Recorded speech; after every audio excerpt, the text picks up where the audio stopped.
साथियों, सबसे पहले सारे भाइयों अजमेर कुंडू की राम राम। साथियों, लॉकडाउन में जो ही छूट मिली और उसमें विशेषकर जैसे शराब के ठेकों को खोलने का निर्णय लिया गया सरकारों द्वारा, तो वहाँ पे जो दृश्य देखने को मिला वास्तव में बड़ा मतलब हैरान करने वाला दृश्य था। वो 2-3 दिन से देख रहे हैं जब से छूट मिली है कि सुबह 6 बजे ही ठेकियाँ पर लाइन लागने लग गया है और उनमें आप देखोगे कि बहुत बड़ी संख्या पढ़े लिखे नौजवानों की भी है और उसके साथ साथ जो सबसे शर्मनाक बात है वो महिलाओं को भी देखा गया ठेके पर लाइन लगते हुए। सुना था भी पीछे 2-4 साल से मैं सुना करता कि भाई दिल्ली और गुड़गांव में तो बहुत सी लड़कियां शराब की आदी हो चुकी हैं और ठेकों पे लाइन लग गए सामने लड़कियां की भी। पर अब वास्तव में देख भी लिया अपनी आँखों से, तो ये जो हमारी संस्कृति का जो भट्ठा बैठा है ना, असल में ये सारा पश्चिमी सभ्यता का असर है। पश्चिमी सभ्यता ने बहुत कुछ ऐसी बुराइयां हमारे समाज में पैदा की हैं, ये शराब भी उन्हीं की देन है एक तरह से। और उसके अलावा साथियों, इन बुराइयों के पीछे नशा है और ये ब्यूटी क्लिनिक वगैरह जो ब्यूटी पार्लर खुले हैं, इन सब के पीछे अमेरिका का एक बहुत बड़ा हाथ है।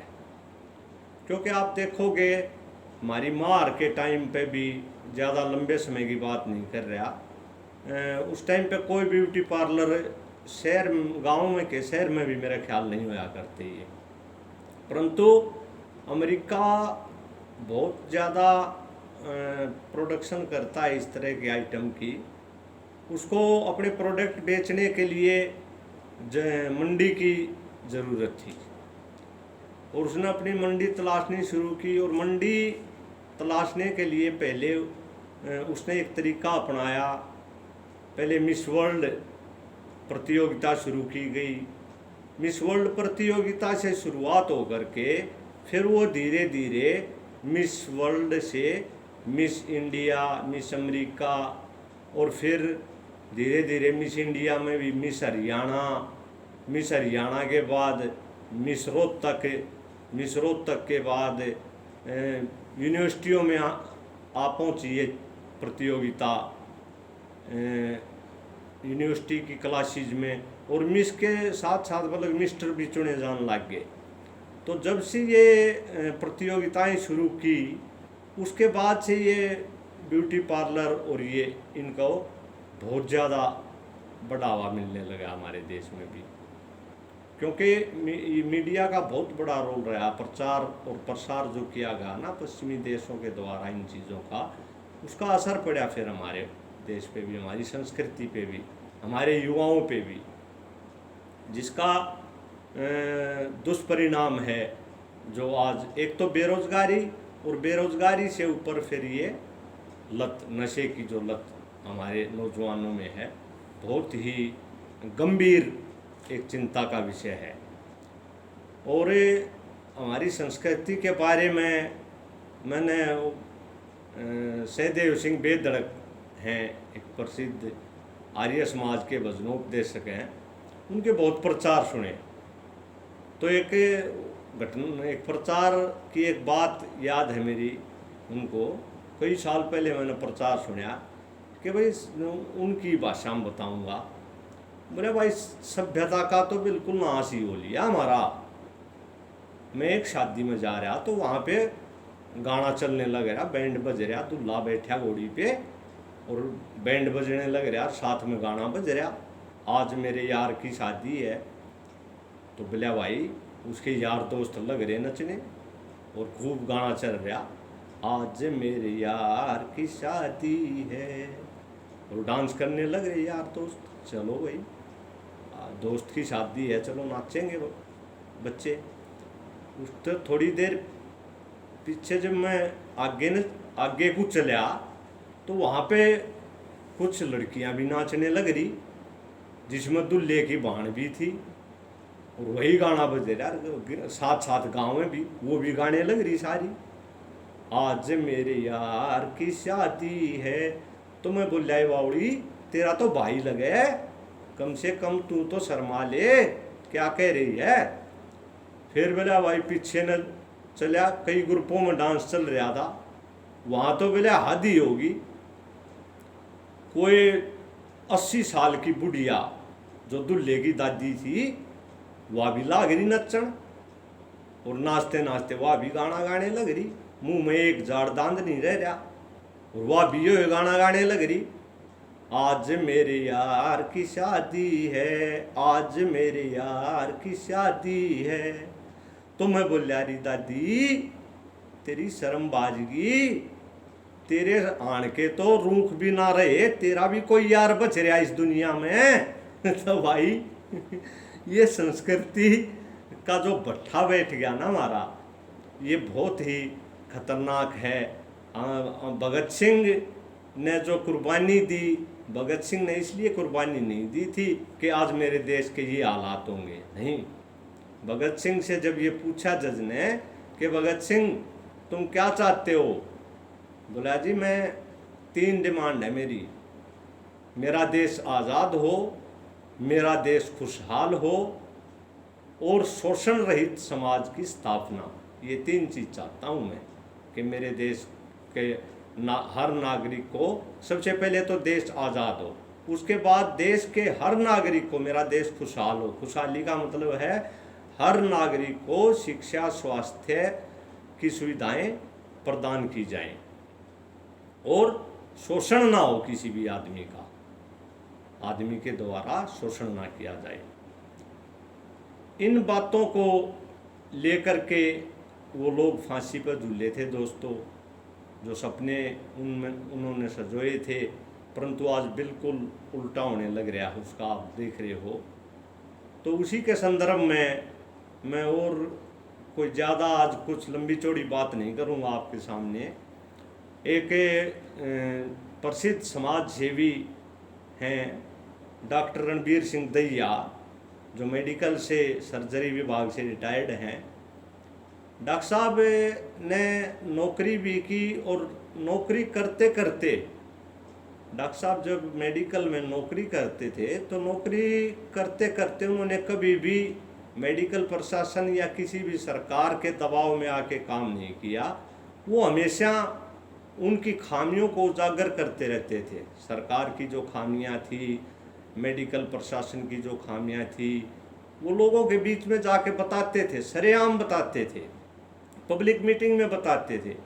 वो जा कर के लोगों को जागरूक करते थे कि भाई थारे लिए जो एम्बुलेंस आए हैं ना, उनमें इन डॉक्टर के कुत्ते घूमे हैं सामने, और तुम इन बातों के लिए जागरूक हो और अपने अधिकारों की लड़ाई लड़ो। सरकार से, मेडिकल प्रशासन से कहो कि एम्बुलेंस हमारे लिए आई है, आपके कुत्तों को घुमाने के लिए नहीं है। तो डॉक्टर साहब ने तो हमेशा ही नौकरी में रहते हुए भी सामाजिक बुराइयों के खिलाफ अपनी आवाज़ बुलंद की है, और वो एक ज़बरदस्त लेखक भी हैं।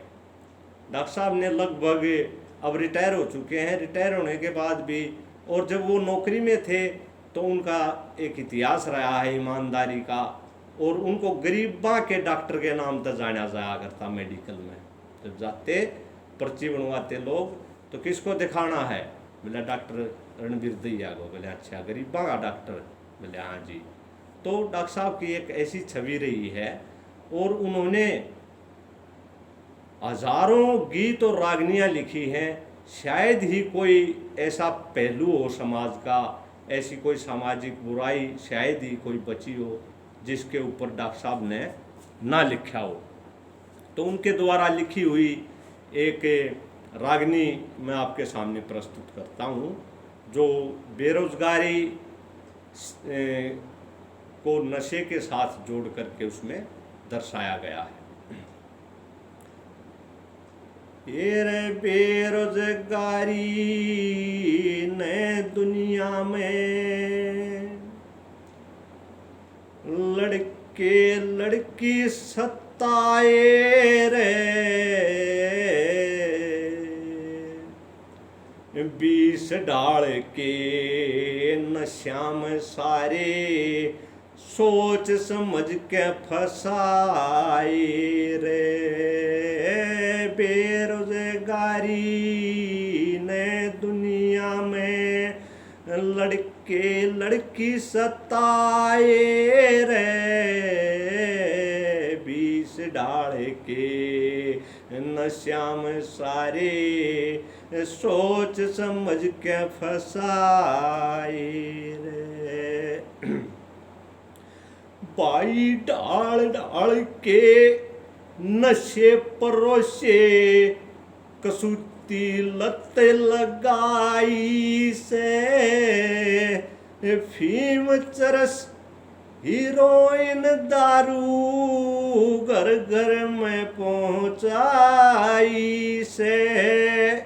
नशे माफिया ने दुनिया में कैसी करी तबाही से, अफगानिस्तान को गड्ढ बनाया अमेरिका की चतुराई से।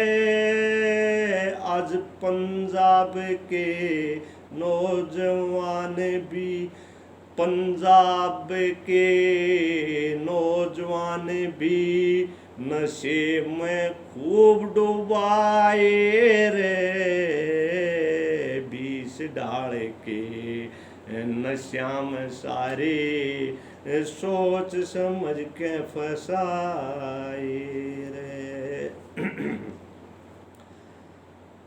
दूसरी कली में डॉक्टर साहब ने क्या बताया कि इस नशे में कौन कौन लोग लिप्त हैं। भाई नेता अफसर पुलिस की तिगड़ी मिलके धंधा चलारी से, छोटे मोटा ने पकड़ के ने स्मगलरा ने वा बचारी से, कितने आवे रे कौन व्यापारी खोल के नहीं बतारी से, शातिर ढंगते डरग माफिया पूरा जाल फलारी से, कोई घर ना बचा दारू ते, कोई घर बिना बचा दारू ते, सुल्फा फीम बिछाए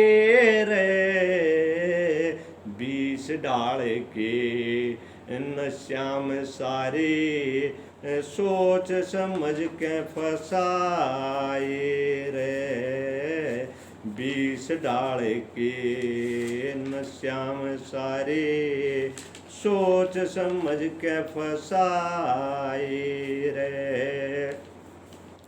डॉक्टर साहब ने बताया कि जो छोटे स्केल पे गांव में जो छोटे मोटे सुल्फा दारू फीम चरस हीरोइन वगैरह जो बेचते हैं इन्हें तो पकड़ लिए हैं, परंतु जो बड़े लेवल पे ड्रग माफिया हैं उन तक नहीं पहुंचती सरकार, क्योंकि उनमें उनका हाथ है। तो तीसरी कली में क्या बताया, ये रे साथ में उपभोक्तावाद ने फ्री सेक्स का जाल बिछाया रे, 30 करोड़ स्मार्टफोना पे पोर्नोग्राफी जाल फैलाया रे, टीवी में उठा अपना सब डाल का रंग दिखाया रे, लूटो खाओ मौज उड़ाओ घर घर संदेश पहुंचाया रे, बेरोजगारे युवा युवतिये, बेरोजगारे युवा युवती उल्टे धंध्या के म लगाए रे, बीस डाल के नशा में सारे, सोच समझ के फसाए रे।